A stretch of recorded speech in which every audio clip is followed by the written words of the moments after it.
ایک بادشاہ نے اعلان کیا کہ جو شخص جھوٹ بولتے ہوئے پکڑا گیا اس کو 5 دینار جرمانہ ہوگا۔ لوگ ایک دوسرے کے سامنے بھی ڈرنے لگے کہ اگر جھوٹ بولتے ہوئے پکڑے گئے تو جرمانہ نہ ہو جائے۔ ادھر بادشاہ اور وزیر بھیس بدل کر شہر میں گھومنے لگے۔ جب تھک گئے تو آرام کرنے کی غرض سے ایک تاجر کے پاس ٹھہرے۔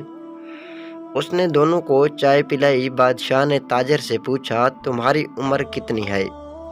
تاجر نے کہا 20 سال۔ تمہارے پاس دولت کتنی ہے؟ تاجر نے کہا 70,000 دینار۔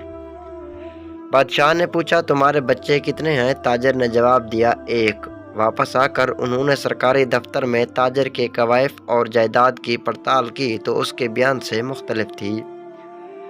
بادشاہ نے تاجر کو دربار میں طلب کیا اور وہی 3 سوالات دہرائے۔ تاجر نے وہی جوابات دیے۔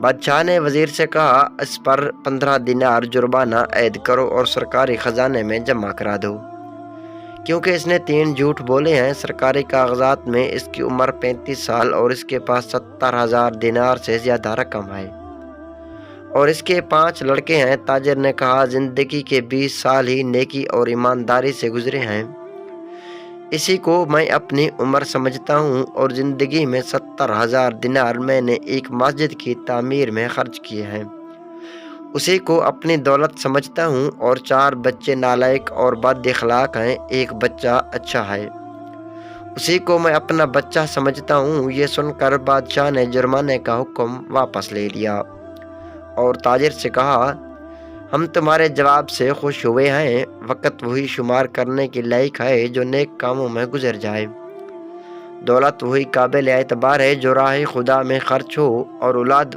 وہی جس کی عادتیں نیک ہوں۔